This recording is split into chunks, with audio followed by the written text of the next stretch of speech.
Maka Yesus berpaling dan berkata kepada Petrus. Nah, apa yang dikatakan Petrus? Petrus menolak supaya Yesus jangan disalibkan.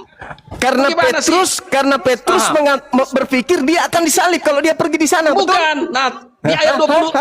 Oke, di ayat Ya Hadi ya Bashir ya Tabibi Nabiyullah khairul khalqi jami'an lahu a'la manasibi wal marati Salatullah Subhanallah. Bismillahirrahmanirrahim. Assalamualaikum warahmatullahi wabarakatuh. Kaum muslimin yang dirahmati Allah, semoga Allah senantiasa curahkan segala rahmat, segala nikmat yang berkepanjangan dan tiada akan berhujung dari dunia hingga akhirat insyaallah.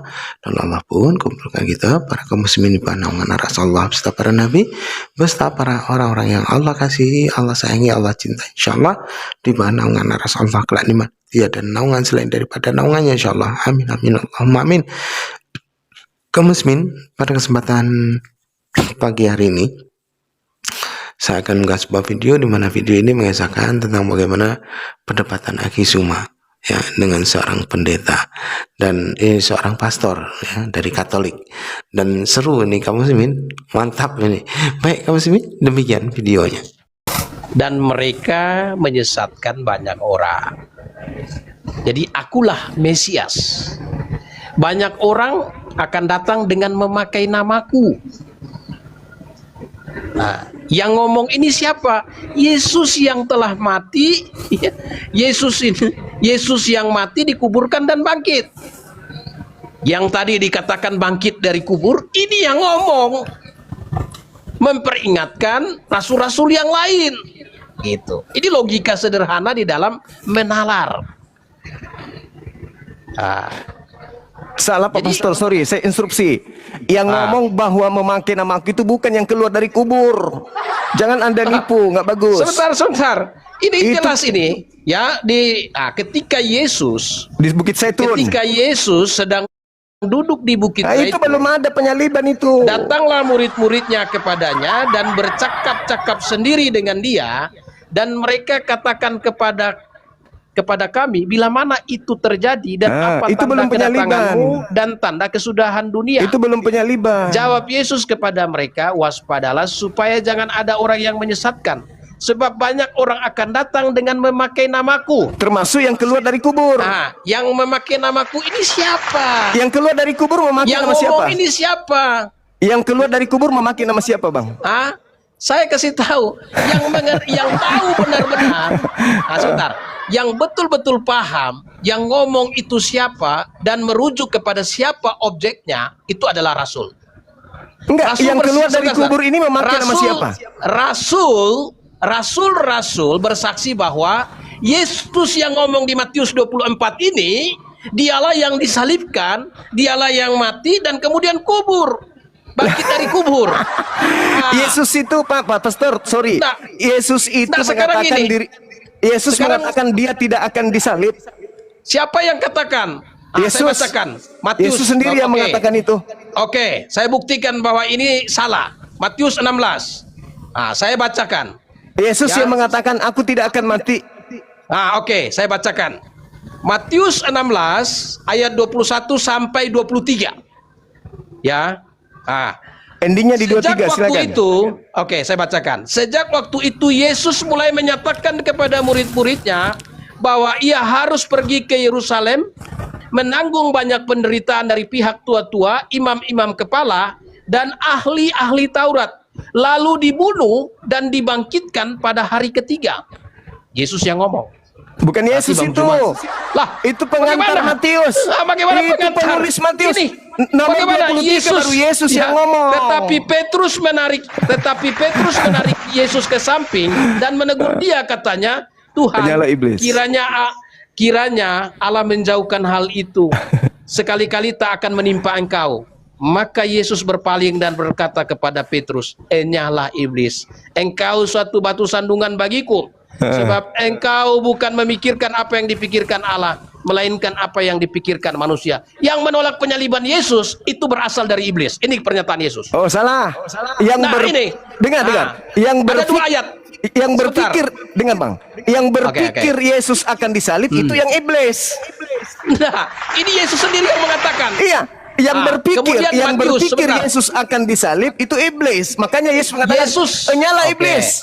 Kau hanya memikirkan apa yang dipikirkan manusia, kau tidak memikirkan apa yang dipikirkan oleh Tuhan. Apa yang dipikirkan Tuhan untuk orang benar? Nah, yang dipikirkan manusia apa? Ini benih. Maka Yesus berpaling dan berkata kepada Petrus. Nah, apa yang dikatakan Petrus?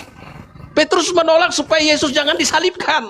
Karena Bagaimana Petrus berpikir dia akan disalib kalau dia pergi di sana. Bukan. Betul? Nah, di ayat 20. Oke, di ayat 22. Ini perkataan Petrus. Tetapi Petrus menarik Yesus ke samping dan menegur dia. Supaya Yesus tidak dibunuh. Kiranya Allah menjauhkan hal itu. Itu buktinya. Hal itu sekali-kali tak akan menimpa engkau. Hal apa? Hal apa yang disampaikan Yesus? Karena karena Petrus berpikir Yesus akan disalib, betul? Tidak, terbalik. Terus kenapa dia menarik? Kenapa dia berupaya untuk menolong yang Yesus? disampaikan Yesus? Kenapa Petrus menarik Yesus? Kenapa Petrus menarik Yesus? Oke, Matius 16 ayat 21 katakan gini. Pahami narasinya. Ya, itu pengarang yang nulis, bukan Yesus. Sejak waktu itu, Yesus mulai menyatakan kepada murid-muridnya. Yesus mulai menyatakan kepada murid-muridnya bahwa ia harus pergi ke Yerusalem dan menanggung banyak penderitaan dari pihak tua-tua, imam-imam kepala, dan ahli-ahli Taurat, lalu dibunuh dan dibangkitkan pada hari ketiga. Tetapi Petrus menarik. Menarik Kenapa Yesus dia ke menarik, samping dan menegur dia. Katanya, kenapa dia? Tuhan, apa yang ada? Kiranya Allah menjauhkan hal itu. Hal apa? Hal yang disampaikan oleh Yesus. Iya. Kenapa dia harus? Kenapa dia harus menarik Yesus? Apa yang ada dalam pikirannya? Dia ada dalam pikirannya. Dia berpikir bahwa itu tidak harus terjadi. Apa yang terjadi? Apa yang harus terjadi? Tidak harus terjadi penyaliban Yesus. Penyaliban. Berarti orang yang berpikir Yesus akan disalib itu adalah apa? Jadi Petrus yang berupaya untuk menghalangi penyaliban. Menghalangi Yesus dari penyaliban. Penyaliban Yesus itu Yesus katakan. Maka Yesus berpaling dan berkata kepada Petrus, "Enyalah iblis. Engkau suatu batu sandungan bagiku, sebab engkau bukan memikirkan apa yang dipikirkan Allah," pikiran Petrus, melainkan apa yang dipikirkan manusia. Nah, apa yang dipikirkan Petrus? Apa yang dipikirkan Petrus? Yesus akan disalib. Tidak. Sebaliknya Petrus menolak ketika Yesus menyampaikan tentang peristiwa penyalibannya. Petrus berusaha untuk menolak. Sekiranya hal itu tidak akan terjadi. Yang dipikirkan oleh Petrus ini, Yesus akan disalib kan? Sesuai dengan pengakuan Yesus?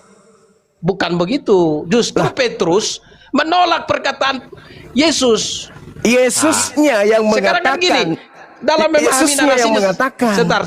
Makanya supaya jangan salah paham, coba lihat narasinya. Dengarkan baik-baik narasinya. Sejak waktu itu, Yesus mulai menyatakan kepada murid-muridnya bahwa ia harus pergi ke Yerusalem, menanggung banyak penderitaan dari pihak tua-tua, imam-imam kepala, dan ahli-ahli Taurat, lalu dibunuh dan dibangkitkan pada hari ketiga. Ini yang disampaikan oleh Yesus. Yesus bisa dibunuh nggak, Bang? Itu dulu. Yesus bisa dibunuh nggak? Sebentar, jangan ke situ dulu. Kita selesaikan narasi ini. Tetapi Petrus menarik Yesus, nah itu tema lain. Tetapi Petrus menarik Yesus ke samping dan menegur dia. Karena? Katanya, menegur siapa? Petrus menegur siapa? Menegur Yesus. Karena Petrus berpikir Yesus akan disalib. Teguran Petrus itu apa? Apa penyebab Petrus menegur Yesus? Karena Yesus menyampaikan tentang peristiwa penyalibannya. Karena Petrus berpikir, Anda diam dulu lah, gantian kita ngomong. Karena Petrus berpikir, kalau Yesus ke sana, dia akan disalib. Betul? Mana dasar berpikirnya mana? Kan Yesus yang menerangkan, dia harus pergi ke sana. Katanya nomor 23 tadi apa? 21-nya apa? Enggak, sekarang 21-nya kan Yesus menyatakan Nah, Yesus menyampaikan. Berarti dalam pikiran Petrus, Sebentar. Yesus akan pergi ke sana untuk apa? Nah, sekarang gini. Di dalam Untuk disalib interaksi atau bukan? Oke, di dalam interaksi komunikasi, Yesus terlebih dahulu membuat pernyataan. Iya, dia ke sana Lalu untuk kemudian, disalib. Oke, pernyataan Yesus ditanggapi oleh Petrus. Iya. Dalam Tanggapinya pikiran apa? Petrus. Dalam pikiran Petrus apa? Petrus bilang Dalam apa? pikiran Petrus, kalau Yesus benar-benar ke sana, Yesus akan disalib. Nah, jadi Betul? Betul? bukan dikatakan di sini, bukan. Jadi di sini di ayat yang ke Matius 16 ayat 22 dikatakan, tetapi Petrus menarik Yesus ke samping dan menegur dia. Kenapa dia menarik Yesus? Kenapa dia menarik Yesus? Karena Sebentar, Petrus di berpikir sini- Yesus akan disalib. Supaya tidak disalib, maka Petrus menarik Yesus, betul? Supaya tidak disalib. Menarik apanya? Menarik Yesus ke samping supaya dia tidak ke sana. Karena kalau dia ke sana dia disalib, betul? Nah, ini Betul nggak? menarik. Sebentar, itu menarik untuk apa? Supaya dia tidak kesalib. Salah. Dia di sini Petrus menarik untuk Supaya dia menyampaikan. Nah, dia menyampaikan kepada Yesus bahwa supaya dia jangan disalib. sekiranya apa yang disampaikan Yesus itu Jangan terjadi. Nah, betul. Berarti Ya. Petrus berpikir kalau kamu ke sana kamu akan disalib. Makanya Petrus adalah orang yang berpihak pada Petrus ini dia punya pikiran supaya Yesus jangan disalib. Iya, betul. Oke. Berarti Makanya Yesus berkata, pikiran Petrus itu bersumber dari iblis. Oke, sekarang begini. Pemikiran Petrus harus bertentangan dengan pemikiran Tuhan. Betul? Iya, betul. Nah, sekarang dengarkan saya. Ketika Petrus menarik Yesus, yang ada dalam pikiran Petrus adalah kalau kamu ke sana, kamu akan disalib. Oke. Pemikiran Tuhan, apakah Yesus akan disalib? Bukan apakah Yesus akan disalib. Yesus menyatakan, bukan berpikir lagi. Ini pemikiran, makanya Yesus mengatakan, Dia iblis. menyatakan di ayat 21 gini. Dengar dulu, di ayat dengar dulu. 21 Yesus Dengar sudah dulu. menyatakan. Dengarkan dulu, Berpikir Pak lagi, Pastor. Yesus sudah menyatakan. Dengarkan dulu. Oke, saya Ketika dengarkan. kemudian Yesus mengatakan, nyala iblis. Kamu hanya memikirkan apa yang dipikirkan manusia. Apa yang dipikirkan oleh standar manusia ketika Yesus masuk ke area bencana. Kena bencana kan? Tapi pemikiran Tuhan, meskipun di sekelilingmu dipenuhi bencana, dipenuhi musuh, aku akan menyelamatkan engkau. Meskipun di kiri kananmu itu ada musuhmu, aku akan menyelamatkan engkau. Ini, sekarang gini, Petrus Kan Tuhan, Yesus berdoa. dengarkan saya. Oke, dengarkan saya dulu. Jadi ini narasinya Yesus menyampaikan, menyatakan kepada murid-muridnya mengenai peristiwa bahwa dia akan disalibkan. Nah, dia sampaikan kepada murid-muridnya, tetapi ada salah satu murid yang keberatan dengan pernyataan itu. Namanya Petrus. Dia Kan harus keberatan. bersandar Tetapi kepada kehendak Bapa kan? Oke, keberatan. Nah, keberatannya Petrus itu Yesus menjelaskan bahwa keberatannya itu bersumber dari pikiran iblis. Iya, karena dia berpikir Yesus akan mati. Bukan Itu pikiran iblis. Bukan dia berpikir. Nah, itu pikiran iblis. Dia bukan Yesus berpikir. akan mati. Tetapi, Iblis berpikir sebentar. Yesus harus mati. Makanya Petrus iblis punya merasuki pikiran. Yudas. Sebentar. Karena pikiran iblis, Yesus harus mati. Pikiran Dengar- tentara dengar- Romawi, Yesus Oke. harus mati. Pikiran ahli Dengarkan saya Taurat, dulu. Yesus harus mati. Itu pikiran Oke. Tuhan atau pikiran iblis? Oke, dengarkan saya dulu. Pikiran Petrus adalah merespon apa yang disampaikan oleh Yesus. Pikiran iblis apa, Bang? Pikiran Jadi, iblis Yesus harus sebentar. mati. Pikiran Petrus, sebentar kita bahas konteks ini dulu. Pikiran Petrus ialah Petrus berpikir supaya apa yang telah disampaikan oleh Yesus mengenai bagaimana cara dia akan disalibkan, Petrus berpikir supaya hal itu jangan terjadi. Makanya Petrus berkata, Tuhan, kiranya Allah menjauhkan hal itu. Hal itu tuh hal yang mana? Penyaliban. Iya. Nah, berarti Petrus berpikir hal Yesus itu, akan disalib. Nah, hal itu sekali-kali tak akan menimpa engkau. Jadi Petrus berpikir bahwa jangan sampai itu terjadi padamu. Tuhan. Karena Jangan dia sampai tidak terjadi ingin. padamu. Jangan sampai terjadi padamu Tuhan. Iya. Tetapi Yesus menyingkapkan, hai Petrus, yang kau pikirkan tuh sumbernya dari iblis. Ya betul. Sekarang begini. Orang yang Dengar, menolak dengar, penyaliban Yesus sama Dengar. pikirannya dengan Petrus. Untuk mengkonfirmasi itu sekarang begini. Iblis Oke. merasuki Yudas itu apa pikiran iblis? Apanya? Konfirmasi bagaimana? Iblis merasuki Yudas. Apa yang ada dalam niatan iblis? Oke. Sekarang gini, saya pertegas lagi. Yesus menyampaikan, Pertanyaan saya tolong dijawab. Iblis merasuki Yudas, apa yang ada dalam pikiran iblis? ya, kalau Imam konteksnya, kepala mahkamah agama, orang ahli Taurat melakukan kesaksian palsu dan tipu muslihat, apa yang ada dalam pikiran mereka? ya, mereka itu didorong oleh perilaku iblis. Nah, iblis memikirkan rencana apa? Yesus bisa? Oke, iblis Ayo. bukan Yesus disalib, enggak. Jadi apa dan apa yang direncanakan iblis untuk Yesus? Oke. Apa? Iblis merencanakan, sebentar. Iblis merencanakan pembunuhan. Nah, sekarang apakah itu rencana Tuhan? Apanya? Membunuh bukan rencana Tuhan. Sudah. Ya, Sudah. membunuh bukan rencana Tuhan. Sudah Tetapi berarti. penyaliban, sebentar. Berarti. Penyaliban adalah rencana Tuhan.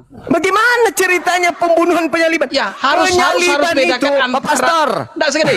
Pak Pastor, dengarkan. Harus bedakan Penyaliban antara itu, saudara, penyaliban itu hukuman atau berkat? apanya? Penyaliban. Hukuman. Hukuman.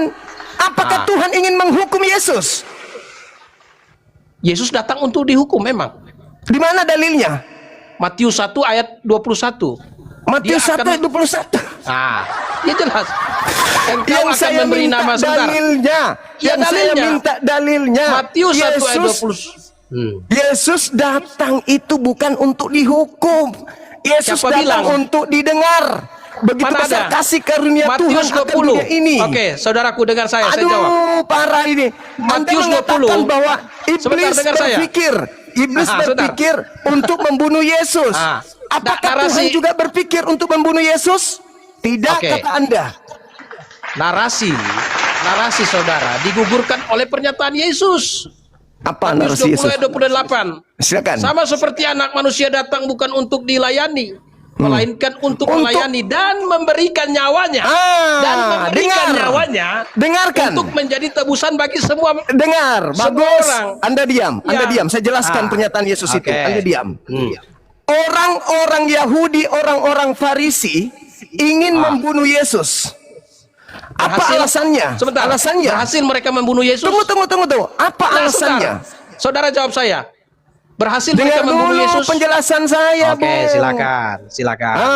Orang-orang Yahudi mengatakan kalau kita biarkan Yesus seorang diri, kalau kita biarkan Yesus melakukan hal ini, maka seluruh bangsa kita akan dirampas oleh Romawi. Betul? Di mana ayatnya? Nah, ini pastor harus belajar. Dirampas oleh Yohanes 11 nomor 37 Anda baca sampai kepada nomor 45 sampai nomor 57. 37. Sorry. Oke. 45 sampai 57 Anda baca. 45. Ya, Yohanes Ada orang 11. di antara Yahudi yang datang. Yohanes 11 toh? Yes. Ayat berapa? 45. Anda baca 45. Ya, banyak di antara Silakan. orang-orang Yahudi yang datang melawat Maria dan yang menyaksikan sendiri apa yang telah dibuat Yesus, percaya kepadanya. Ya.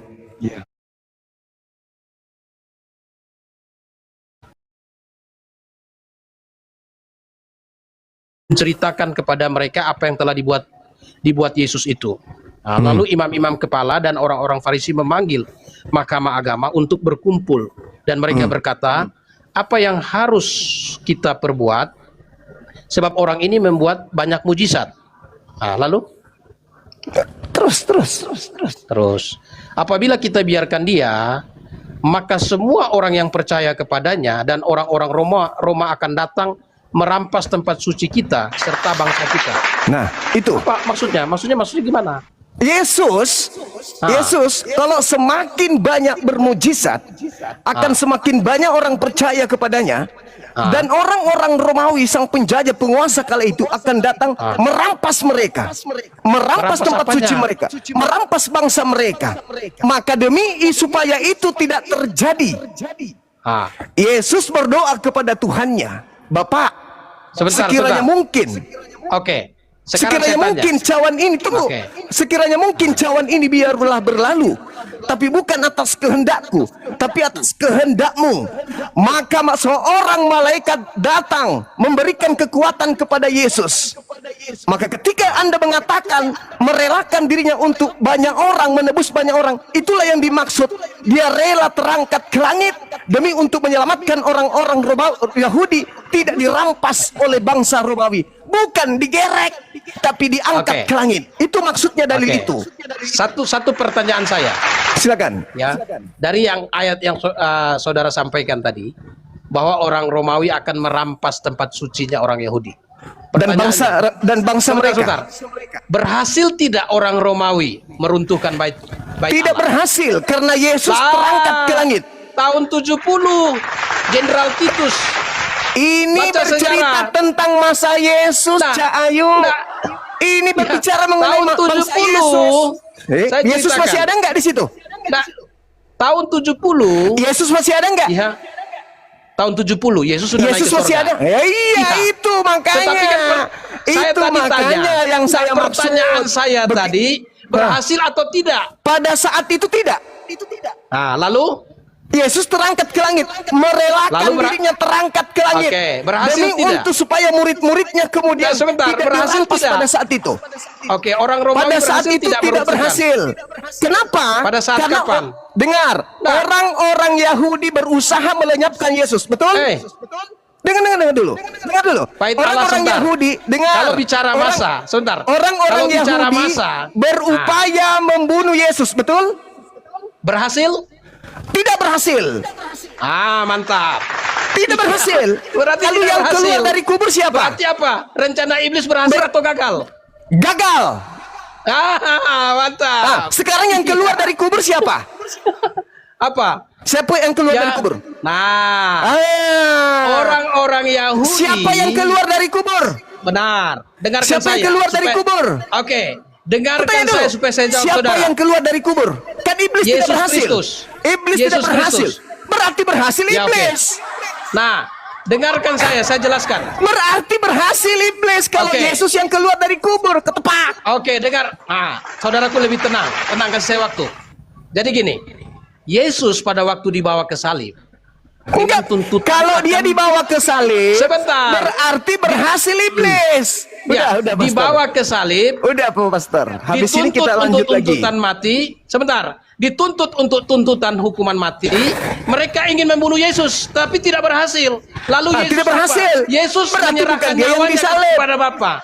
Yesus berkata, Bapa, ke dalam tanganmu kuserahkan nyawaku. Bapak mau nggak? Yesus menyampaikan menggenapi apa yang Bapak disampaikan dalam mau Matius 20 ayat Bapak 28. mau nggak? Bapak mau nggak Yesus dibunuh? Ya mau. Mana dalilnya? Itu. Mana dalilnya? Yesus berkata, mana Matius dalilnya? 20 ayat 28. Mana dalilnya? Jelas-jelas sama Bapak seperti mengutus anak malaikat. manusia datang, Apa fungsi bukan malaikat untuk diutus oleh Bapak? melainkan untuk memberikan nyawanya bagi tebusan bagi semua orang. Ya iya, itu dia makanya terangkat ke langit. Makanya dia terangkat ke langit nyawanya sebagai tebusan. Supaya murid-muridnya supaya murid-muridnya itu kemudian tidak diambil bangsanya. Bagaimana cara menyerahkan nyawa untuk sebagai tebusan? Cara dia diangkat. Nyawa makanya malaikat turun. Tidak menyerahkan nyawanya. Malaikat turun ke bumi. Malaikat turun ke bumi memberikan kekuatan kepada Yesus untuk apa? Tidak ada. Tanya dulu. Malaikat turun ke bumi memberikan kekuatan kepada Yesus untuk apa? Untuk terangkat ke langit atau untuk terangkat di salib? Nah, Yesus itu peristiwa di Getsemani. Yesus berdoa peristiwa di kepada Getsemani. Tuhannya, Bagaimana? Bapa sekiranya mungkin, bukan atas kehendakku, tapi atas dengar. kehendakmu. Nah, Yang malaikat turun. mengatakan Yesus Malaikat yang turun mengatakan untuk apa? Yesus terangkat ke langit itu asumsi. Karena Malaikat turun. Tidak ada saksi Malaikat mata. turun. Tidak Malaikat turun ada untuk saksi apa? mata yang mengatakan Yesus pada waktu Malaikat turun diangkat untuk ke langit. apa? Kecuali Malaikat saksi turun dusta. untuk apa? Kecuali Malaikat saksi turun dusta yang untuk apa? bersaksi bahwa Yesus disalib diangkat ke langit itu saksi dusta. Yesus Saksi sendiri yang mengatakan mata- itu.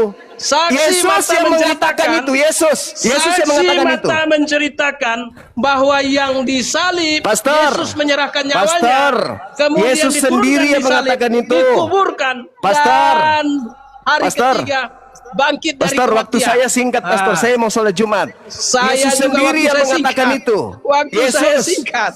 Anda tidak mau mendengarkan Saudara saya tidak soalnya punya karena Anda sudah saksi. kalah. Saudara tidak Anda punya saksi. sudah kalah. Yang Anda sudah mengatakan kalah. Anda bahwa tidak membiarkan disalib saya Yesus berbicara. naik ke sorga.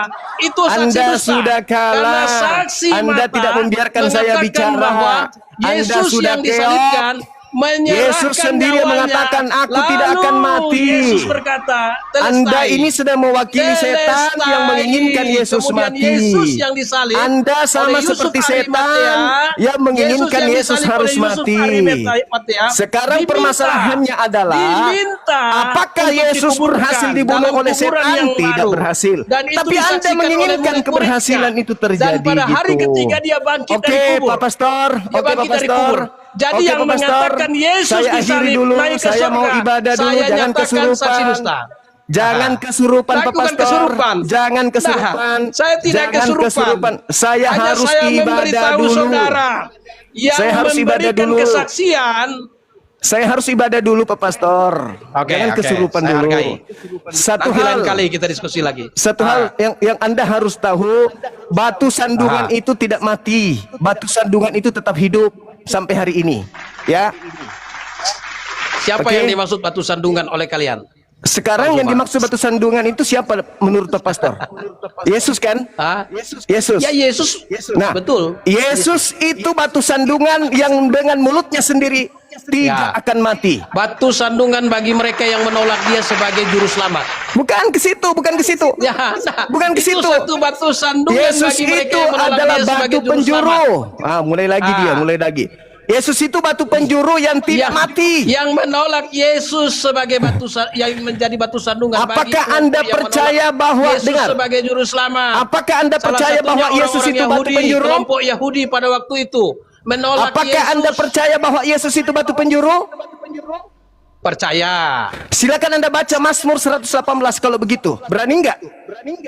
Mazmur 118. Iya. Mazmur itu nubuat.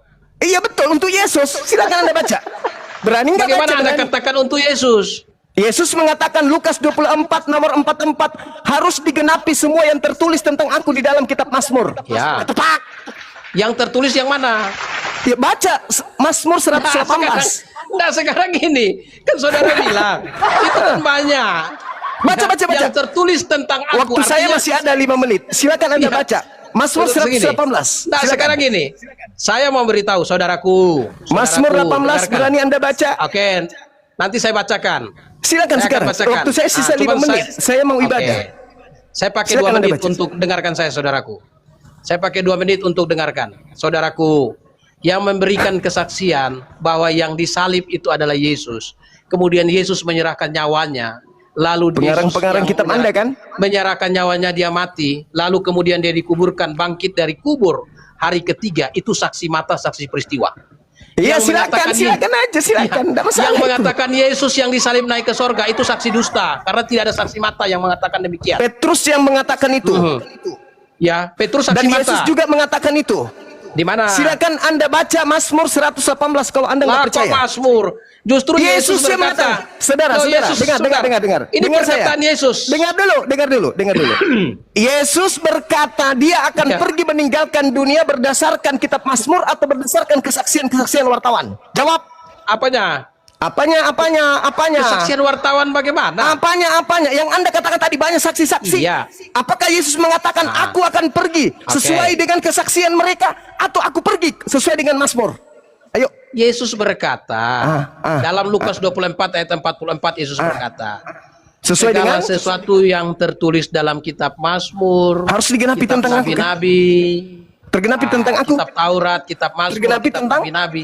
Menggenapi tentang aku. Bukan Sekarang menggenapi Anda tentang baca aku. 118. Semua yang tertulis tentang aku. Sekarang Anda baca 118 dari Mazmur, berani enggak? Sekarang gini, Tidak berani dia. Bukan saya tidak berani. Oke, Pak Pastor.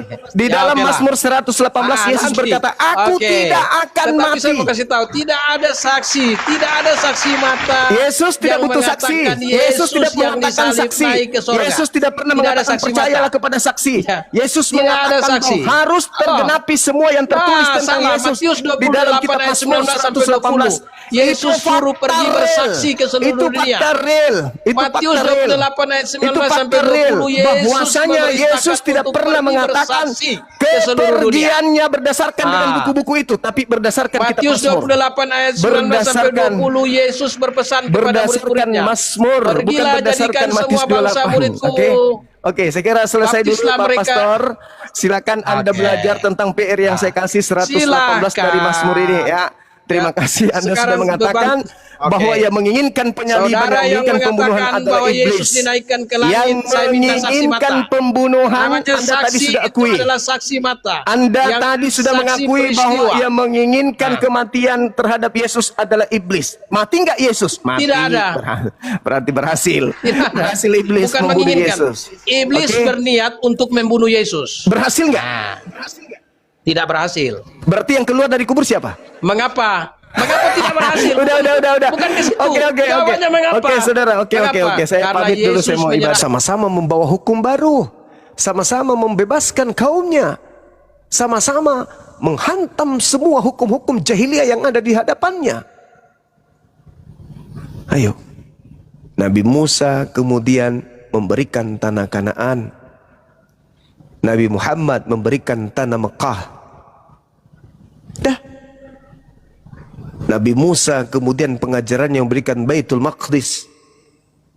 Nabi Muhammad memberikan kemudian Hajar Aswad, Ka'bah di Mekah. Nabi Musa membawa hukum kepada kaumnya.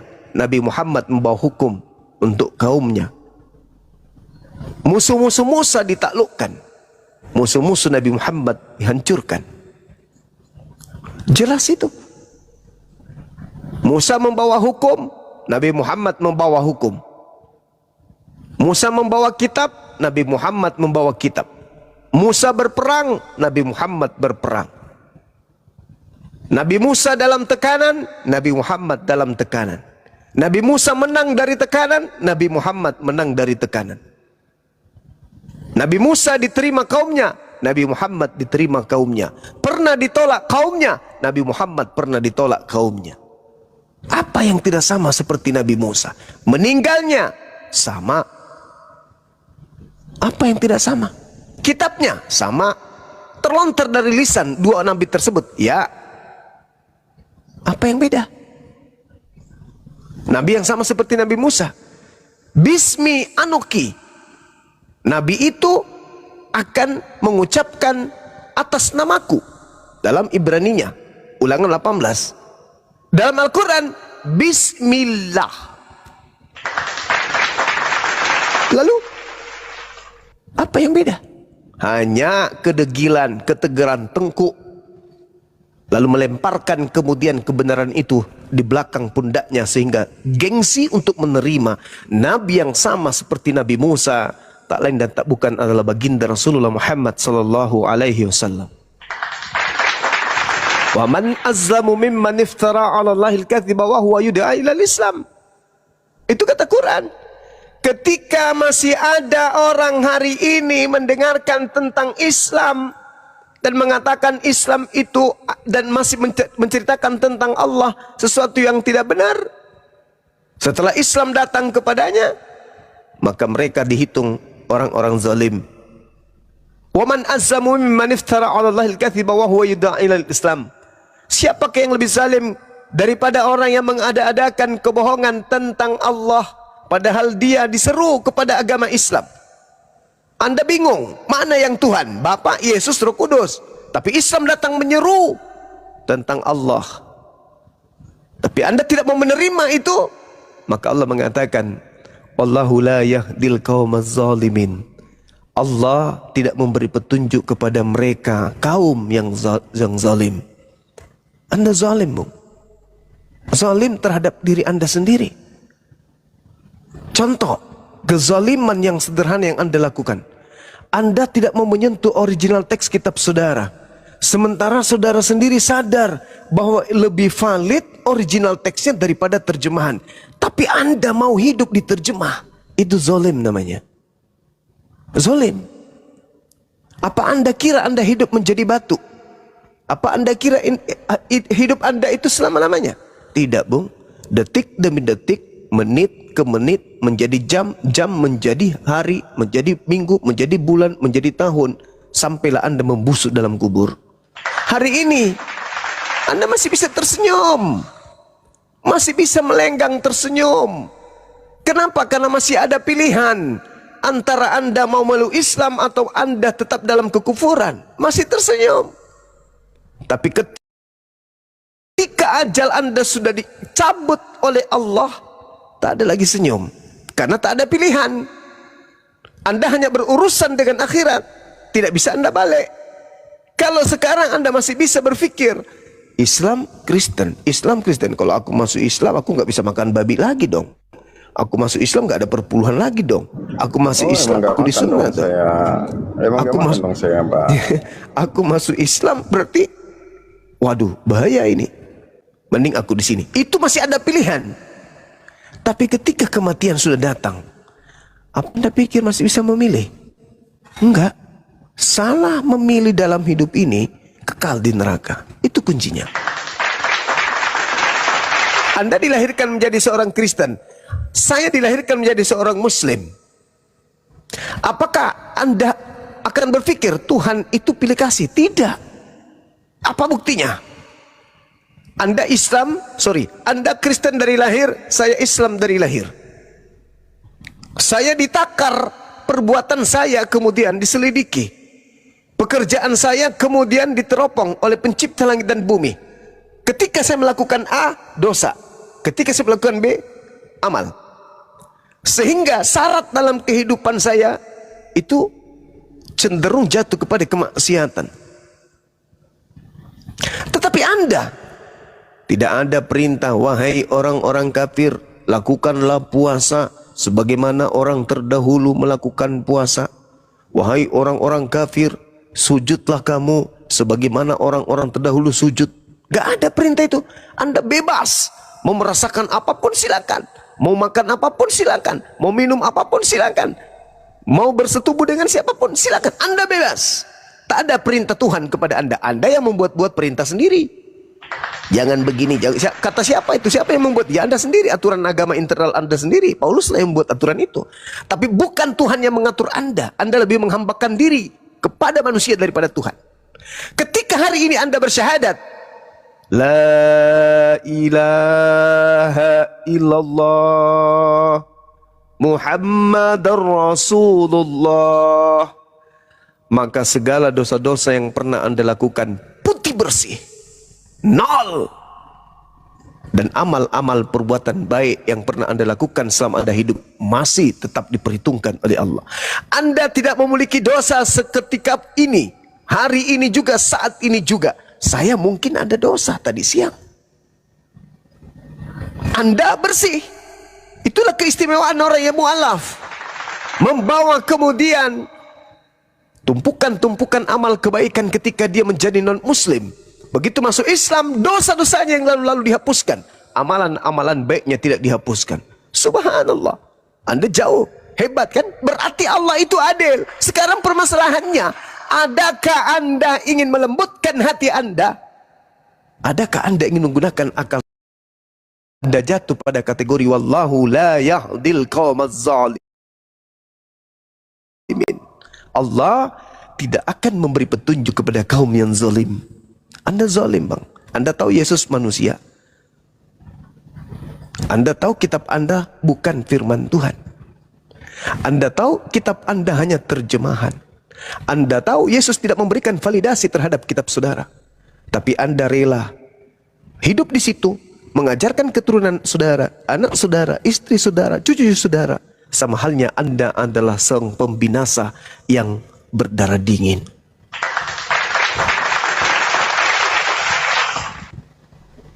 Anda tahu itu. Bahkan Bible Anda menceritakan hari terakhir nanti banyak orang memanggil aku Tuhan. Anda tahu itu. Berarti keturunan Anda kelak kalau Anda kemudian tidak mengajari dia untuk tidak manggil Yesus sebagai Tuhan, keturunan Anda secara turun-temurun akan bertemu dengan Yesus dan akan diusir. Cucu Anda akan mengatakan, saya diajarin sama kakek, namanya Arom. Arom menunjuk kakek bapaknya, aku diajarin sama bapak gue. Akhirnya Anda dengan leluhur Anda dan cucu-cucu Anda sama-sama menjadi bahan bakar api neraka Jahannam. Na'udzubillah summa na'udzubillah. Hari ini ada kesempatan, lembutkan hati saudara. Anda nggak rugi masuk Islam. Masuk Islam Anda cinta kepada Yesus. Anda mendudukkan Tuhannya Yesus sebagai satu-satunya Tuhan. Tidak ada ruginya masuk Islam.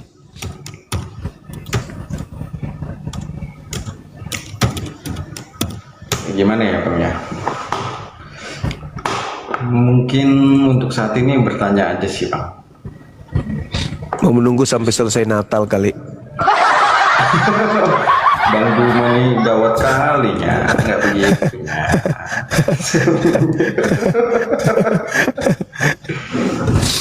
Iya silakan. Bang Juma, misalkan kita mengakui bahwa ada nabi memang di Arab telah datang yang sama seperti Musa sesuai firman Tuhan, misalkan Bang Juma ya. Kita mempercayai juga Tuhan itu satu, Tuhan yang diajarkan oleh Nabi Muhammad. Tapi tanpa melalui pengajaran Nabi Muhammad, apa bisa Bang Juma? Yang tadi, waman azlamu mimman iftara 'ala Allahil kadhiba wa huwa yud'il Islam. Gimana? Tuhan egois dong kalau kayak gitu, mengharuskan mengikuti Nabi Muhammad. Lah, Tuhan jangankan meminta kita untuk mengikuti Nabi Muhammad, untuk sekedar diskusi agar kita dicipta dalam bentuk pria ataupun wanita, lahir dari rahim ibu bernama si fulan dan seterusnya, kita nggak diberi. Kenapa? Karena kita tatarannya makhluk, dia maha kuasa. Apapun yang dia kehendaki itulah yang terjadi. Makanya coba secara logika aja dulu. Umat Islam ibadah, mereka disuruh wudhu. Ketika mereka buang angin, enggak disuruh mandi. Bukan pantatnya yang dibersihin, tapi wudhu kembali. Kenapa bisa demikian? Itu perintah. Sami'ana wa ta'ana, kami mendengarkan dan kami mentaati. Kan yang diuji di sini sejauh mana kita mentaati perintah Tuhan. Kan itu. Kalau tidak mau taat perintah Tuhan ya sederhana. Masuk dalam kategori bembek, kambing. Itu gak perlu taat perintah Tuhan. Tapi kalau selama dia manusia, apa yang kuperintahkan, ya lakukan dong. Wa ma khalaqtul jinna wal insa illa liya'budu. Aku tidak menciptakan manusia kecuali hanya untuk beribadah kepadaku. Dan apa upahnya? Surga. Jannah. Di sana tak ada lagi sakit, tak ada lagi penyakit, tak ada sedih, tak ada haru, nggak ada. Yang ada hanya kebahagiaan. Tuh. Sekarang kalau Anda menderita oleh karena sholat, oleh karena puasa, berapa tahun? Ya 30 tahun lah misalnya. Tapi setelahnya hidup kekal, Anda bahagia selama-lamanya. Kan hanya itu yang Anda inginkan hindari kan? Sholat, puasa, nggak mau satu istri aja. Aku mau lebih dari satu istri. Itu aja kan yang ditakuti oleh saudara-saudara kita yang sudah bisa mendapatkan hidayah. Waduh, kalau saya masuk Islam ini, saya harus 5 kali sehari sujud. Saya ada pengalaman seorang pendeta dari Mamasa pernah nelpon saya masih ingat, sering saya ceritakan. Bang Soma, ya paman, boleh nggak saya masuk Islam tapi sholat saya ya bolong-bolong lah, orang saya sekali seminggu aja beratnya minta ampun. Apalagi ini 5 kali sehari. Pusing saya lihat itu teman saya Bang Suma. Kenapa? Saya belum ngapa-ngapain, belum baca beberapa lembar Bible, lewat lagi asar. Belum lagi baca beberapa lembar, lewat lagi maghrib. Begitu aja terus kerjaan tiap hari. Pening aku lihat. Saya aja capek. Gimana saya mau masuk Islam? Padahal saya tahu Islam itu betul. Tapi berat Bang Suma. Itu pertanyaan pertama. Kemudian beberapa saat, entah 1 minggu, 2 minggu, kemudian dia nelpon lagi. Namanya Pendeta Yusuf. Mudah-mudahan beliau dengar. Habis itu ditanya lagi, Bang Suma, bisa nggak saya masuk Islam tapi sekali-sekali saya makan babi, boleh ya? Karena itu makanan kesukaan saya. Dia gitu. Saya nasihatin, nggak bisa Bang. Kita harus tunduk apa yang diperintahkan oleh Allah. Dalam Islam, ad-dunya sijnul mu'min wa jannatul kafir. Dunia ini adalah penjara bagi kita dan surga bagi orang-orang kafir. Habis itu saya lupa, saudara, terjadi kejadian kebakaran di kantor saya waktu itu. Dalam keadaan sibuk, saya ngurusin teman-teman dari polisi yang menangani kasus, lalu kemudian dari pimpinan, sibuk saya ngurusin itu. Tiba-tiba ada yang datang tuh, Bang, ada yang mau ketemu. Siapa? Bapak itu. Saya sudah lupa dan memang saya tidak pernah ketemu. Duduklah di kantin. Langsung saya dipeluk, menangis. Apa katanya? Bang, bisa nggak sholat itu jangan cuma 5 kali dalam sehari? Kenapa? Kalau bisa sampai 100 kali dalam sehari. Kenapa bisa Pak? Saya Yusuf, kata dia. Saya Yunus yang dari Mamasa. Oh, loh, saya lihat dari kaki sampai kepala. Kok pakaiannya kayak bukan pendeta, kok kayak ustadz. Saya sudah Islam Bang Suma. Sambil dia menangis. Saya baru merasakan menjadi manusia utuh setelah saya sujud menyembah kepada Tuhan yang benar. Boleh nggak minta sama Tuhanmu supaya sholat ini jangan cuma 5 kali? Sambil dia gemetar. Tapi saya tahu dia bertanya tidak butuh jawaban. Gemetar meluk saya. Terus saya dorong dia, dorong pelan-pelan. Terus saya bilang, bagaimana dengan babi Pak? Waduh, jangan sebut itu. Saya langsung mual. Gak bisa lagi saya membayangkan itu. Begitu saya bayangkan, saya mual, mau muntah. Subhanallah. Itulah hidayah. Sekarang baru sholawat masjid, dia sudah ada di masjid duduk. Dan dia lebih nampak keislamannya daripada saya sendiri. Karena saya kalau berpakaiannya seperti biasa. Beliau sudah menggunakan baju sunnah. Pakai surban dia kemana-mana. Itu dia. Jadi kalau hidayah sudah datang, nikmatnya beribadah itu tidak salah ketika dikatakan Nabi Muhammad itu ibadah sholatnya pada malam hari membuat betisnya bengkak-bengkak, itu tidak salah. Saya sendiri bukan pamer. Saya pernah merasakan nikmat level posisi nikmatnya ibadah seperti itu. Bukan seperti Nabi Muhammad, tapi mendekati seperti itu. Kenapa? Saya tidak hitung waktu. Saking nikmatnya komunikasi dengan pencipta itu. Nikmat sekali. Sholat tak terasa waktu. Semuanya indah. Perut lapar pun indah. Orang dicaci maki pun indah. Orang jahat pun indah. Menjadi konsumsi yang nikmat. Kejahatan-kejahatan yang muncul di sekeliling kita menjadi sesuatu yang indah. Senyum yang ada. Kebahagiaan yang ada. Kenapa? Karena merasa dekat dengan Sang Maha Suci. Jadi tak ada beban. Tak ada beban sama sekali. Maka jangan heran ketika saudara-saudara melihat teman-teman kita jamaah tablik. Dari gunung ke gunung, dari lembah ke lembah, mereka jalan kaki kemudian. Kenapa? Mereka merasakan nikmatnya bersama dengan Allah. Mereka keluar 3 hari, 6 hari, 40 hari, 4 bulan. Mereka menikmati itu semua. Nikmat. Napasnya bersama dengan Allah. Jalannya bersama dengan Allah. Nikmat sekali, nikmat sekali. Bahkan diancam kematian pun dia hanya tersenyum. Kenapa? Dia merasa dekat dengan Sang Pencipta. Jadi di Islam itu sangat indah. Makanya Islam itu dikatakan Islam. Apa itu Islam? Damai, sejahtera. Itu Islam. Netral dia. Entah itu kulitmu hitam, kulitmu putih, matamu sipit, bola, perutmu gendut, kurus. Begitu Islam, tak ada suku, tak ada kemudian bahasa, tak ada kemudian tahta, tak ada harta, tak ada, rata di situ. Makanya Anda lihat masuk di masjid. Saya lebih dulu sebagai clearing service berdiri di depan, Presiden datang, Pak Prabowo datang. Saya geser dari barisan pertama. Tidak mungkin. Pak Prabowo paling belakang datang. Kalau perlu dia di belakang pintu dia berdiri. Yang di depan, yang datang lebih dulu adalah cleaning service, tukang beca, tukang batu. Tidak mungkin Pak Prabowo bisa menggeser orang-orang tersebut. Itulah di dalam masjid tak ada pangkat, tak ada harta, tak ada pakaian, tak ada kemudian jabatan. Rata di hadapan Allah. Itulah di masjid. Gitu saudaraku. Jadi indah di Islam itu, sangat indah. Nah, terus kemudian kenapa orang selalu bertanya, Islam itu bullshit, Islam itu pembohong. Kenapa?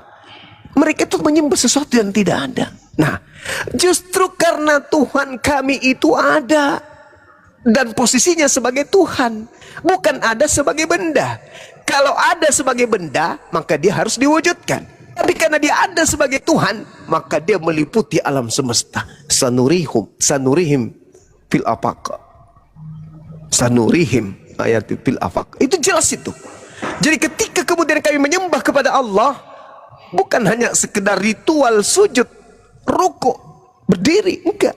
Tapi dalam keadaan kami duduk, berjalan, itu kami bersama dengan Allah. Kenapa? Allah meliputi segala sesuatu. Bahkan dikatakan dalam Al-Quran surah Qaf ayat 16, aku lebih dekat kepada hambaku manusia daripada manusia itu kepada urat lehernya. Coba ada nggak jarak kita dengan urat leher kita? Nggak ada jaraknya. Tapi Tuhan lebih dekat kepada kita daripada urat leher kita. Itulah hebatnya Islam. Makanya jangan cari mana Tuhan. Enggak, Tuhan itu maha melihat, Tuhan itu maha mendengar. Tuhan itu ada. Bukan ada di mana-mana, enggak. Tuhan itu ada, meliputi alam semesta ini. Makanya dia mengatakan bahwa kepada mereka yang mencari aku, katakan aku lebih dekat kepada dirinya daripada dirinya terhadap urat lehernya. Apa pembuktiannya secara biologis? Sekarang Anda lihat telapak kaki Anda. Anda tidak merasakan dulu dia imut, sekarang dia sudah keriput. Siapa yang mengatur itu semua? Bahkan tangan kita ini bukan punya kita. Bibir kita bukan punya kita. Telinga kita bukan punya kita. Lalu mana punya kita? Kita nggak ada. Kita ini milik Allah. Nggak ada kita ini. Kita ini miliknya Allah. Kita nggak ada. Yang kamu garuk itu bukan kepalamu. Iya dong. Rambutmu yang kamu rapikan bukan punyamu. Bukan. Saya sudah dengarkan. Ya, itu semua milik Allah. Segala sesuatunya adalah milik Allah. Sebenarnya gini sih Bang Juma. Kalau penjelasan Bang Juma ya hampir sama. Sebenarnya kita pun di gereja begitu penjelasannya. Kepunyaan di dunia ini kepunyaan milik Tuhan semuanya. Dan memang kalau untuk kebenaran sebenarnya gini, saya masih compare sih Bang Juma. Jadi ada data yang kemarin kita diskusikan bahwa Yesus adalah jalan keselamatan dan hidup, tidak ada sampai kepada Bapa kecuali melalui Dia. Tapi saya juga baca hadis gini Bang Juma ya. Hadisnya saya lupa, mungkin Bang Juma tahu ya, tapi saya udah baca. Jadi itu ada di kepala saya terus Bang Juma. Setelah kita diskusiin data yang kemarin, jalan kebenaran dan hidup. Hadisnya gini bunyinya Bang Juma ya. Jadi ketika pada saat setelah kematian ada namanya hisab di Islam, bahwa yang memberikan syafaat itu Nabi Muhammad. Semua manusia meminta tolong kepada junjungannya, cuman semua junjungannya menunjuk Nabi Muhammad. Hadis itu apakah sanadnya benar Bang Juma atau memang itu valid? Iya, betul. Bukhari maksudnya. Ya saya lupa, tapi ya, itu ada. Bukhari hadits 6886. Jadi ketika meminta datang kepada Nabi Ibrahim, datang kepada semua nabi. Ya, bahwa mereka menjanjikan keselamatan mengikuti Dia. Ternyata mereka nyuruh ke Nabi terakhir, Nabi Muhammad. Memberikan syafaat gitu. Iya, benar. Itu apakah betul Bang Juma? Itu sanadnya gimana? Apakah real begitu? Ya, itu adalah hadis sahih. Itu hadis sahih. Hadis sahih berasalkan dari Al-Quran atau gimana? Al-Quran surah Ali Imran ayat 31. Qul in kuntum tuhibbunallah. Ya, silakan. Al-Imran 31 coba. Al-Imran 31. Bentar. Qul in kuntum tuhibbunallaha fattabi'uni yuhibbukumullahu wa yaghfir lakum dunubakum wallahu ghafurur rahim. Katakanlah Nabi Muhammad, jika kamu mencintai Allah, ikutilah aku, niscaya Allah akan mencintaimu dan mengampuni dosa-dosamu. Apakah ini bercerita tentang hisab, yaumul hisab? Yes, betul. Di mana? Ya itu. Ketika kita mengikuti Nabi Muhammad, maka pencipta langit dan bumi akan mencintai kita dan menghapuskan dosa-dosa kita.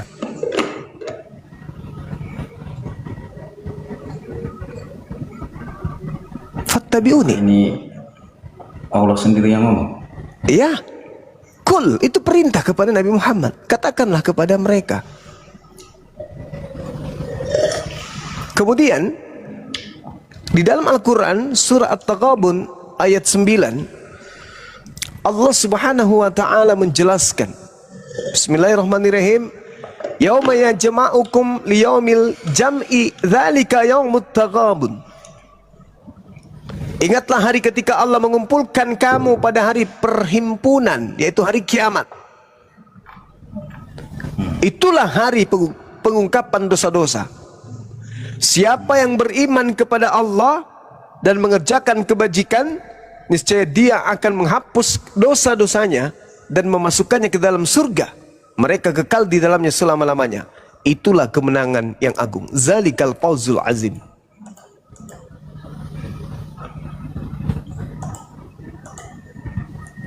Oke. Berarti berapapun dosanya akan diampuni jika melalui Nabi Muhammad gitu. Ya. Cuma kayak pernah ke surga aja lo cuma. Surga itu sebuah kepastian, Bang. Seperti pastinya besok adalah hari Sabtu. Saya belum selesai, Bang, cuma nanti Kalau lo pernah mati. David diam dulu. Jadi gini, Bang, cuma ada timbangan amal baik dan amal buruk ya di dalam Islam ya, bahwa tidak semuanya bisa langsung dimasukkan ke dalam surga walaupun dia mengikuti Nabi Muhammad. Berarti janji keselamatan itu tergantung amal perbuatan, benar Bang Juma ya? Iya. Oke. Ketika pertimbangan pada saat hisab amal baik dan amal buruk imbang, berarti disitulah Nabi Muhammad akan memberikan syafaatnya gitu atau Syafaat. Betul. berarti Benar sekali. masih bisa, walaupun dia imbang amal baik dan amal buruk, di hari itu dia tidak beraktivitas lagi, masih bisa ditambahkan amal baiknya oleh Nabi Muhammad gitu. Itu gimana? Nabi Muhammad tidak akan memberikan ruang kepada neraka untuk menyiksa umatnya. Beliau akan senantiasa memberikan syafaat. Dia akan minta kepada Tuhannya agar memberikan syafaat, agar dia memberi ruang kepada dirinya untuk memberikan syafaat kepada umatnya. Bukannya umat Islam ada yang di dalam neraka? Ada yang dalam neraka, mereka orang-orang munafik, orang-orang musyrik. Apakah Kecuali mereka tetap dapat syafaat? kecuali yang munafik dan orang-orang yang musyrik syirik.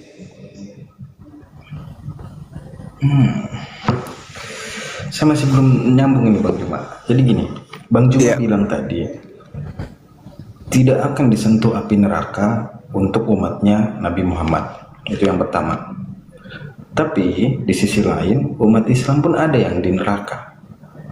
Itu gimana maksudnya Bang Juma? Yang munafik, musyrik. Munafik. Oh, nggak bisa. Nggak bisa. Baginda Rasulullah Muhammad SAW tidak bisa memberikan syafaat kepada orang-orang yang munafik, orang-orang yang murtad, orang-orang yang musyrik, menyembah selain daripada Allah. Tapi umatnya yang tidak melakukan dosa tersebut, tapi melakukan dosa yang lain, Nabi Muhammad memberikan syafaat kepada mereka. Kan sudah ada ajaran. Gimana? Berarti kesimpulannya, walaupun di dalam hatinya mempercayai satu Tuhan dan percaya Muhammad itu nabinya, kalau dia melakukan perbuatan syirik, berarti dia tetap kekal di neraka gitu. Yes. Kalau syirik itu tidak bisa diampuni. Berarti nggak menjamin keselamatan dong mengakui itu. Iya. Tidak ada keselamatan bagi orang yang syirik. Tidak ada keselamatan bagi orang munafik. Sekarang begini saudara, ada nggak umat Islam yang bisa menjamin dirinya tidak melakukan dosa dalam sehari? Nggak ada kan? Semua manusia nggak ada yang bisa jamin. Nah itu dia. Makanya berat. manusia hidup butuh jaminan, Bang.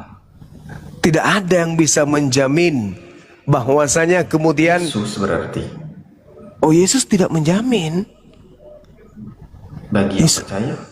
Ya, kecuali yang percaya, sama seperti Nabi Muhammad. Kan tadi dalilnya kita sudah baca kan, Ali Imran ayat 31. Betul. Yang mengikut, Tapi yang mengikut. Apakah orang munafik mengikut? Tidak kan? Tapi percaya. Apakah orang syirik mengikut? Kan tidak. Tidak dibenarkan karena Nabi Muhammad tidak pernah mengajarkan itu. Kalau orang yang disebut munafik itu saudara, dia sudah tahu hukum tapi dia langgar. Yang disebut syirik itu adalah dia sudah tahu Tuhan itu Allah tapi dia masih menuhankan yang lain. Dia udah tahu, berarti dia sengaja. Berbeda dengan orang yang melakukan dosa bukan karena dia sengaja, bukan karena dia ingin musyrik pada Tuhan, bukan karena dia berpura-pura, bukan. Kayaknya saya harus belajar tentang itu sih. Soalnya saya belum dapat definisi syirik, musyrik itu memang. Kalau syirik itu menyembah, mengakui Allah itu satu-satunya Tuhan, tapi juga masih percaya yang lain. Ada yang bisa memberikan keselamatan selain daripada Tuhan pencipta langit dan bumi.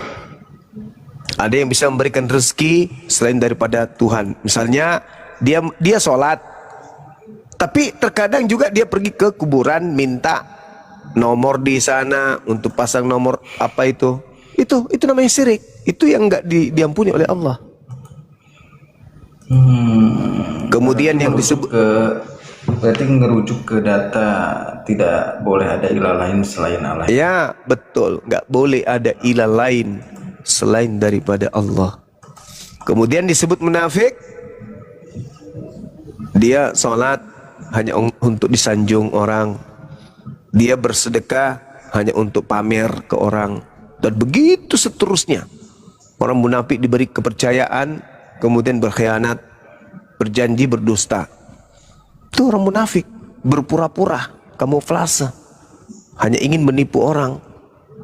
Mati dalam keadaan seperti itu tidak diampuni oleh Allah.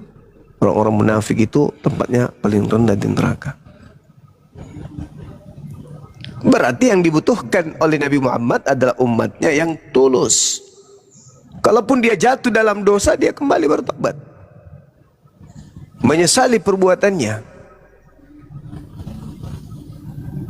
Makanya dikatakan tadi di dalam ayat suci Al-Quran yang saya bacakan, yauma yajma'ukum, pada hari penghimpunan, orang-orang yang beriman kepada Allah, orang beriman itu yang tidak menduakan Allah, mengerjakan amalan kebajikan, artinya mereka ikhlas dalam beramal, maka Allah menghapuskan dosa-dosanya,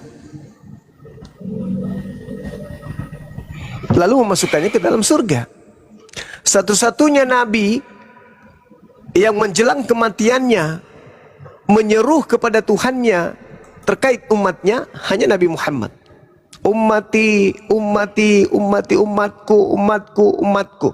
Ada Tuhan mau meninggal, malah dia minta tolong untuk diselamatkan dirinya sendiri. Eli, Eli, lama sabaqtani, Tuhanku mengapa kau meninggalkan aku? Tapi Nabi Muhammad dia nggak peduli dirinya, dia lebih peduli kepada umatnya. Itu baru dikatakan kasih yang sejati. Ada Tuhan mati, justru dia mau Tuhanku, mengapa kau meninggalkan aku? Mati dia. Tapi Nabi Muhammad, umatku, dia malah mengkhawatirkan umatnya daripada mengkhawatirkan dirinya. Malah dia berdoa kepada Allah, ya Rabb, katakan kepada pencabut malaikat, apakah seperti ini sakitnya sakaratul maut? Ya, apakah umatku juga kelak akan merasakan sakit seperti ini? Kata malaikat, ya, tolong berikan semua kesakitan sakaratul maut umatku itu biar aku yang merasakan, jangan mereka. Bayangkan cintanya Nabi Muhammad kepada kami umatnya. Ingat saudaraku, di bumi kita, di dunia kita ini, di negara manapun, seorang raja, seorang presiden, orang kaya raya, seorang pejabat negara, atau apapun itu, ketika dia ingin mati, dia selalu berwasiat apa? Kuburkan aku di pemakaman keluarga, kuburkan aku di samping istriku, kuburkan aku di tengah-tengah anakku. Itu raja, itu presiden. Nabi Muhammad kerajaannya sudah 1400 tahun tidak pernah luntur. Tapi apa kata beliau? Kuburkan aku di tengah-tengah sahabat-sahabatku. Kenapa harus di tengah sahabat? Kenapa enggak di tengah keluarga? Karena yang menyampaikan risalah keislamannya untuk menyelamatkan umat manusia adalah sahabat-sahabatnya dan juga keluarganya. Untuk menjadi saksi bahwa dia dan sahabatnya adalah satu ajaran. Orang-orang kalau kaya raya, kalau jadi pemimpin, kuburkan aku di pemakaman keluargaku ya, di samping istriku. Nabi Muhammad enggak. Kuburkan aku di samping sahabatku, karena mereka lah yang berjasa kelak untuk mengajarkan ajaran ini kepada umatku, sehingga umatku jauh dari api neraka jahanam.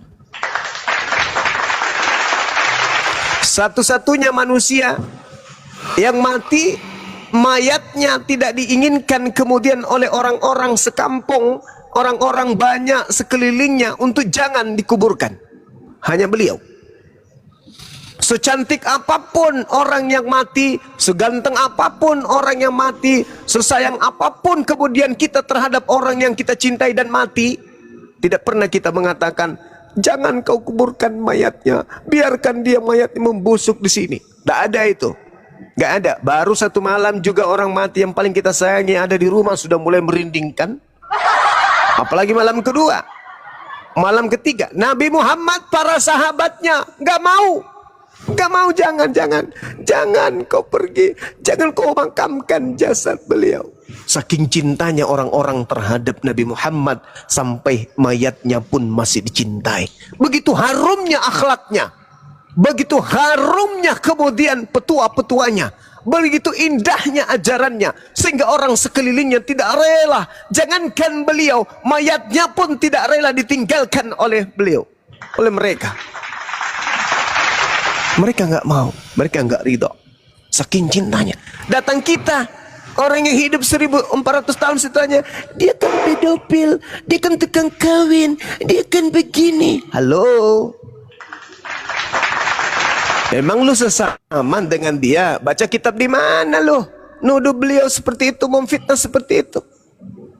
Buku apa yang kamu baca? Kamu lulusan pesantren mana sampai kau bisa dapat informasi-informasi seperti itu? Kami yang belajar puluhan tahun, ratusan tahun, ribuan tahun tentang Nabi Muhammad tidak pernah mendapatkan kemudian berita pemberitaan seperti itu. Itu hanya dihembuskan orientalis barat untuk menutupi kebaikan, kebenaran, kemuliaan baginda Rasul Muhammad SAW agar orang tidak masuk Islam. Yesus baru 3 jam mati, langsung mau dikubur. Turunkan dia sampai Yusuf Arimatea, Maria, Nikodemus sembunyi-sembunyi ke Pilatus. Bang, apa? turunkan jenazah guru kami, Tuhan kami. Kenapa? Kami mau kuburkan sebelum Sabat. Belum apa-apa juga, baru 3 jam. Kami mau dikuburkan, pokoknya kami nggak boleh lewat hari Sabat. Kuburkan. Nabi Muhammad sampai harus berseteruh hanya karena mayat beliau. Allahumma salli ala Sayyidina Muhammad. Ada Tuhan mati bukannya disimpan dulu supaya kita puji, supaya kita sembah dan seterusnya, malah diminta sembunyi-sembunyi. Nikodemus, Maria dan juga Yusuf Arimatea minta sembunyi-sembunyi. Bang, kami mau ambil jenazah guru kami ya. Kenapa rupanya? Kami ingin kubur sebelum Sabat. Kenapa? Nggak boleh dia. Pokoknya harus kalian kuburkan. Apa ini? Buru-buru kali. Berarti nggak ada sayang, nggak ada cinta. Kalau di Islam ini mau dimakamkan, tunggu dulu dong. Anaknya yang dari Jakarta belum datang. Tunggu dulu, masih ada anaknya. Kalau ini nggak ada pokoknya kuburkan. Udah mau Sabat, kuburkan pokoknya. Sembunyi-sembunyi pun diambil jenazahnya, lalu dikubur. Nah, inilah bukti wujud cinta. Orang kita lihat saudara, kalau ada orang dibenci sekampung, yang ada adalah kewajiban orang sekampung memakamkan orang yang dibenci itu. Apakah dipertahankan tinggal jenazahnya? Enggak. Kalau perlu belum mati udah dikubur. Kalau orang dibenci nih, baru masih bernapas satu-satu, tapi kan orang dibenci, udah kubur lah, hampir cepat, mengganggu aja nih. Tapi kalau orang disayang, berat rasanya sampai menghantarkannya itu ratusan ribuan manusia. Kalau orang disayang, berbaris orang sampai ke pemakaman. Karena orang disayang. Bagaimana dengan Nabi Muhammad? Dunia berkabung ketika beliau meninggal. Dunia berkabung. Nah, bagaimana Yesus ceritanya bang ketika dia mati? Ada nggak muridnya mengantarkan ke pemakaman? Sederhananya gini, katanya dia bangkit hari ketiga. Ada nggak muridnya yang menunggu detik-detik kebangkitannya? Kalau ada satu, saya berhenti menjadi apologet Islam. Saya ulang, kalau ada satu murid Yesus yang menunggu Yesus bangkit pada hari ketiga, saya berhenti, saya tutup apologet Islam Indonesia. Kalau ada satu muridnya yang menunggu kebangkitan Yesus, tak ada satupun murid yang menunggu kebangkitannya, nggak ada. Kebangkitannya memang nggak ada yang tahu, bang. Kebangkitannya memang nggak ada yang tahu. Gimana cerita? Matius 12 nomor 38 sampai nomor 40. Angkatan jahat ini minta satu tanda dan tidak akan diberikan satu tanda selain tanda Yunus. Sebab Yunus 3 hari 3 malam dalam perut ikan. Demikian juga anak manusia, Yesus katanya, akan keluar dari perut bumi hari ketiga. Kenapa nggak ada yang nunggu? Malah ketika ada muncul, Shalom alaihim, mereka kaget dan ketakutan sebab mengira melihat apa? Jangan kesana dulu. Melihat hantu. Na'udzubillah summa na'udzubillah. Coba kalau Nabi Muhammad kemudian datang. Kan itu diyakinkan lagi, bang, bahwa kalau nggak percaya suruh pegang langsung kan, suruh raba langsung kan. Iya, itu dia saudaraku, itu dia sampai memelas-melas. Ada apa kalian ini? Akulah ini. Lihatlah tanganku, lihatlah kakiku, rabalah aku. Masih ketakutan, masih juga orang nggak percaya. Adakah di antara yang memiliki makanan? Dikasih ikan goreng dan sedikit madu. La haula wala quwata illa billah. Artinya kebangkitan itu tidak diinginkan oleh murid-muridnya.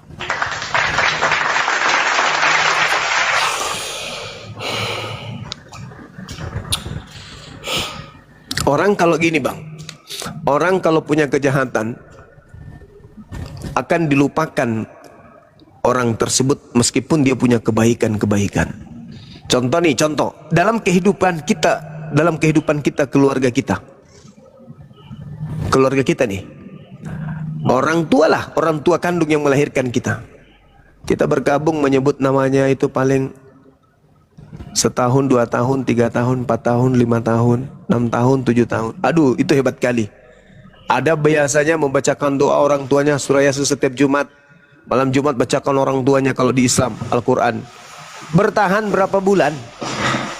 Tapi baginda Rasulullah Muhammad sallallahu alaihi wasallam 1400 tahun silam umatnya cintanya kepada yang tidak pernah luntur sedikit pun. Tapi ada kejadian aneh di pihak saudara.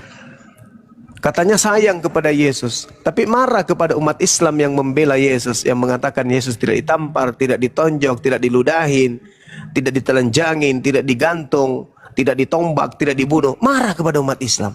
Mereka maunya Yesus itu ditonjok, ditampar, diblender, wah pokoknya senang kali kalau Yesus itu menderita, senang kali.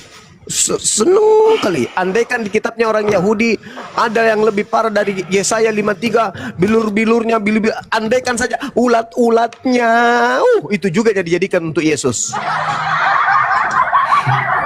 Berbeda sekali dengan Islam. Islam membela Yesus mati-matian, tapi Islam dibenci mati-matian.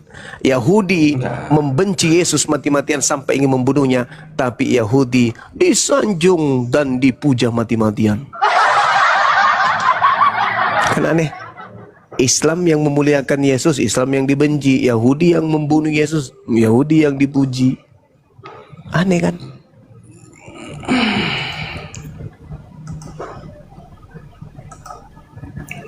Ya, saya kira begitu saudara Aaron. Oke. Thank you, Bang Juma. Thank you juga saudaraku. Mudah-mudahan Anda dapat hidayah. Lembutkan hati saudara. La ikraha fiddin. Tak ada paksaan dalam agama Islam. Tugas kami hanya menyampaikan.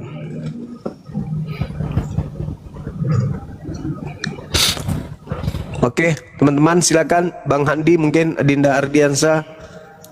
Saya mau sarapan dulu. Ini pertama naik Gurunda, Arom cerah banget mukanya. Sekarang kok jadi berantakan mukanya?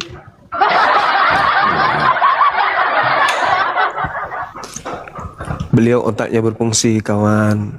Susah. Orang cerdas itu nggak bisa menyembunyikan kebenaran. Sulit. Sebenarnya gini, Gurunda ya. Kalau gimana ya ngomongnya? Gimana? Gini. Contoh ya. Kita ada tema Natal ini Bang Juma ya. Hidup dalam Kristus Bang Juma.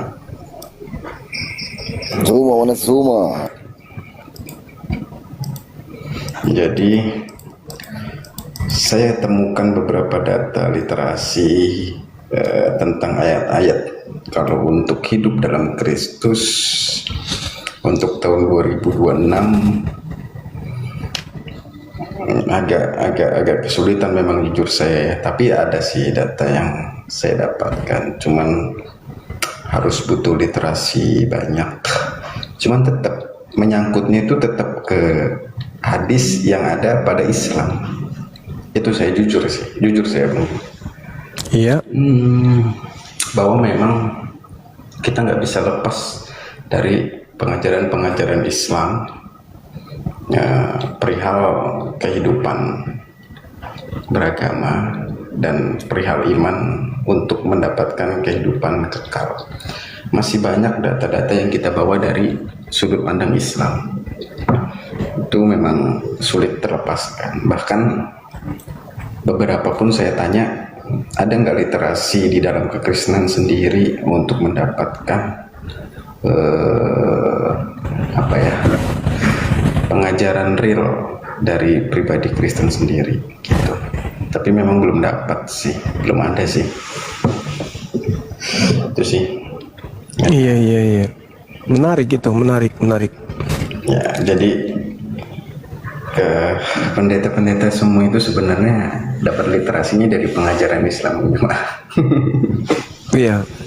Saya ngerti sebab salah satu bini dari ponakan saya itu adalah ponakan dari seorang pendeta. Beliau anak yatim piatu, dibesarkan oleh seorang pendeta. Kemudian beliau merantau ke Malili, jumpa dengan ponakan kandung saya, mereka menikah.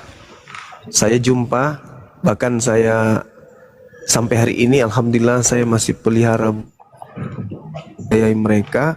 meskipun anak mereka sudah ada 3. Saya dulu saya sering diskusi sama beliau. Dia bilang gini sama aku, Abah, tanteku itu kan pendeta, ya, yang sering saya ceritakan dulu. Terus dia sebelum berkhutbah itu dia baca terjemahan Al-Quran. Ya itu. Saya tanya. Itu fakta. Ah tuh, saya tanya. Loh, kamu tahu dari mana? Ya saya tahu karena saya dampingi selalu. Terus sampai di gereja dia ngapain? Dia menggunakan kalimat-kalimat terjemahan itu ke jemaat. Tapi jemaat tidak tahu kalau itu terjemahan Quran. Seakan-akan itu adalah dari Bible, padahal itu dari Al-Quran. Benar nggak itu, saudaraku? Benar kan ya? Ya, betul. Memang Masya betul. Itu faktanya betul memang. Cuman kan gini Bang Juma ya. Kalau menurut saya ya, itu sih sebenarnya saya nggak akan bilang saudara-saudara saya itu maling ya dari data Islam. Cuman kan yang kita sampaikan kan yang baik-baik ya, pengajaran baik kan. Jadi menurut saya sah-sah aja sih gitu loh. Iya. Tapi kalau dalam bermusik mungkin dikenakan loyalty lah. Saya udah pernah bilang gini Bang Juma sama teman-teman saya ketika ada acara mungkin ya, terus akan menggunakan khutbah. Kenapa ada perdebatan diskusi dalam Islam dan Kristen? Karena dari kita sering menggunakan data-data yang memang itu miliknya Islam, kepunyaan orang Islam gitu loh. Kayak Roh Kudus segala macam, Allah itu memang, sekali lagi makanya saya nggak mau bahas terjemahan lama, karena jamaah-jamaah taunya itu yang ada saat ini Bang Juma. Kalau terjemahan baru itu kan memang dari perjanjian lama yang asli konteksnya itu memang nggak ada, kata Allah itu nggak ada. Maksud saya tadi kan memberhentikan untuk ngecek data aslinya ya, agar nggak terlalu jauh lah melenceng dari konteks ini gitu loh, apakah Yesus kenal Bible gitu. Nggak perlu juga jamaat lari ke sana juga gitu Bang Juma. Iya. Gini Bang Juma ya, saya mewakili mungkin mereka yang belum mengerti dan belum paham, jamaat yang suka marah-marah kalau naik. Mungkin mereka juga nggak tahu bahwa literasi atau khotbah-khotbah yang digunakan pada saat menjelaskan firman Tuhan di Alkitab atau di Bible itu penjelasannya memang menggunakan pengertian-pengertian tentang Islam. Seharusnya sih mereka sadar diri itu sih, tapi ya udahlah. Iya, Masya Allah. Jadi saya mau bilang gini, Rom, isu. Tunggu. Bahkan Bang Juma mungkin tahu Tiberias ya Bang Juma ya. Ya. Nah, Tiberias itu mungkin yang terkenal pendeta Marcel ya.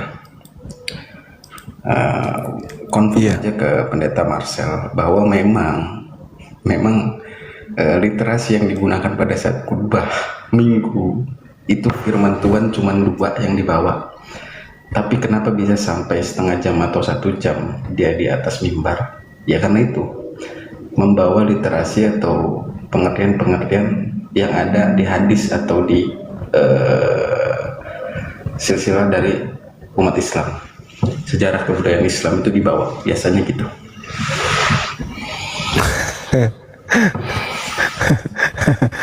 Berarti tidak salah pun saya ngomong. Tantenya itu gitu. Dia sibuk dulu mencatat, menstabilo terjemahan Al-Quran, bahkan dibuat di catatan-catatan kecil. Nah nanti kalau khotbah dibukalah catatan kecilnya itu di intisarinya diambil. Bagus. Pakai ini Bang Juma, sekarang pakai ketikan dulu. Ini tampilin di depan gitu. Editor. Iya. Lebih canggih sih sekarang.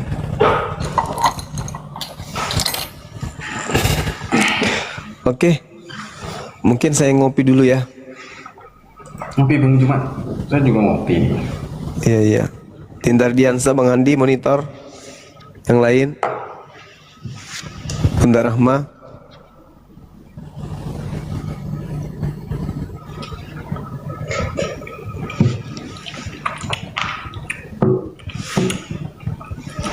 Saya nggak takut ngomong begitu, yang di bawah ya, karena itu memang kita harus akui, dan kita yang sampaikan juga yang baik-baik kok, nggak yang aneh-aneh, dan nggak jiplak banget juga, kita juga ada improve-nya di dalam.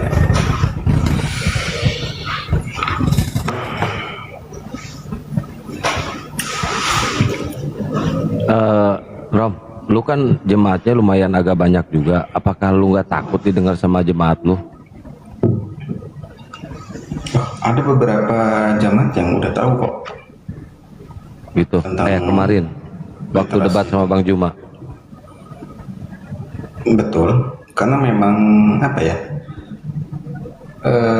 data-data itu nggak bisa terlepas dari buku-buku yang kita pelajari sebelumnya. Karena di STT itu betul kata Bang Juma, kita mempelajari Islam.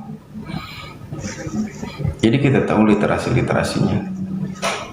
Terus tanggapan jemaat lu waktu nonton lu debat sama Bang Juma gimana tanggapannya mereka?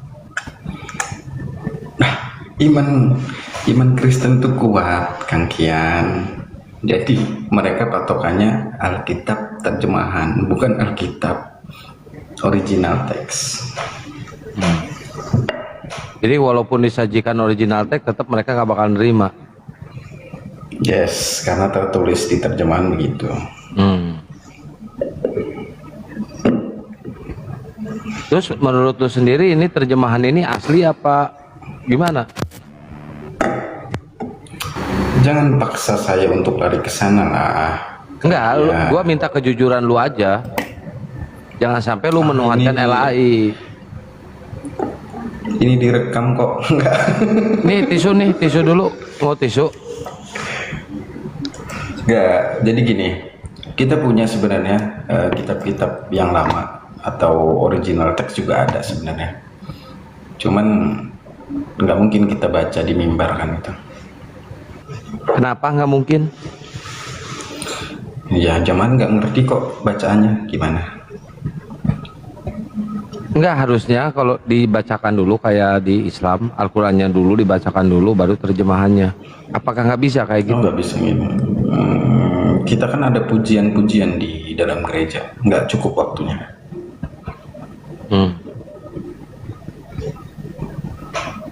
Jadi dibatasi waktunya ya? Iya dong, kita kan dari pagi sampai malam. Pagi jam 8 mulai. Kemudian nanti diganti lagi jam 10, kemudian ganti lagi nanti jam 12, ganti lagi jam 3, ganti lagi nanti jam 5. Bang Ardi, Bang Handi, Bunda Rahma mau masuk aja.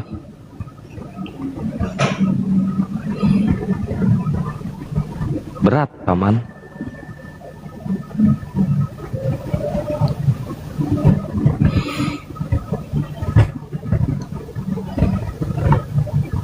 Ini orang sudah pada tidur kali ya? Rupanya Tidur mungkin. Coba digelitik dulu Bunda Rahma. Bunda Rahma. Bun. tadi sama Bunda Rahma udah debat Bang Aron ini. Sore. Cuman males sama Bunda Rama, nggak mau gantian dia. Males saya kalau nggak mau gantian. Itu Gurunda waktu debat kemarin sama Gurunda itu yang pertama, bukan yang kemarin dia sama Pak Pendeta Ruben Yunus. Itu jemaatnya pada nonton ya Bang Aron ya? Iya. Sekarang pun ada yang nonton, kenapa emang? Gak masalah sih menurut saya. Kalau dia memang menemukan kebenaran dalam Islam, ya silahkan. Kurang dong perpuluhan. Menurut saya enggak juga sih Bang Juma. Gitu ya? Enggak. Kalau saya sebenarnya ikhlas-ikhlas aja sih Bang Juma. Cuman kan dari mereka memang yang mengadakan itu. Saya punya pekerjaan kok, saya punya penghasilan sendiri kok. Dari berpuluhan tapi. Oh enggak juga, yaitu kalau dikasih kita terima. Sama sih sebenarnya kayak di Islam juga kan, Ustadz juga kan ada yang digaji sih, guru ngaji juga kan ada yang dapat gaji kan. Iya. Ya sama sih, kayak gitu. Cek. Ya, Bang Handi masuk, Bang Handi. Bikin kopi dulu saya. Cek, kedengeran nggak suara kan? Kedengeran.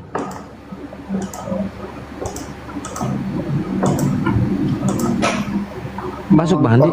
Bang Arom. Oh iya. Tadi saya dengar gitu bahwa di STT itu belajar Al-Quran juga ya?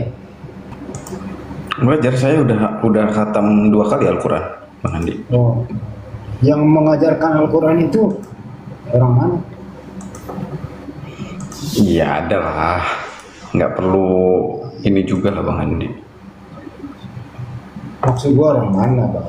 Maksudnya orang ustadz atau pendeta yang mengajarin Al-Quran? Dia pendeta senior sih, dosen pendeta. Pendeta itu menguasai keilmuan apa mau belajar Al-Quran? Mengajarkan lagi gimana?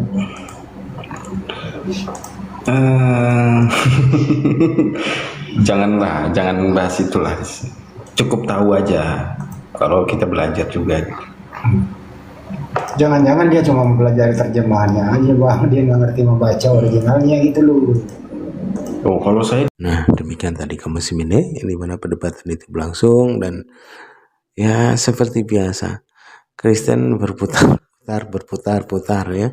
Sudah diberikan ayat pun masih tetap berputar-putar, karena memang mereka ini umat bingung, sehingga ketika berdebat pun senantiasa berputar-putar, senantiasa ngeles ke sana kemari, dan untuk menutupi malu yang ketawa ketiwi, yaitu mereka tuh ya, umat bingung ini.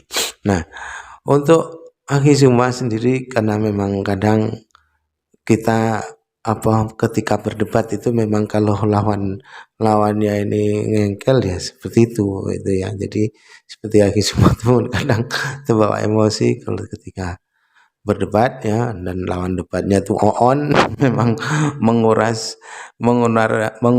pikiran, menguras energi begitu ya. Jadi maklum kita.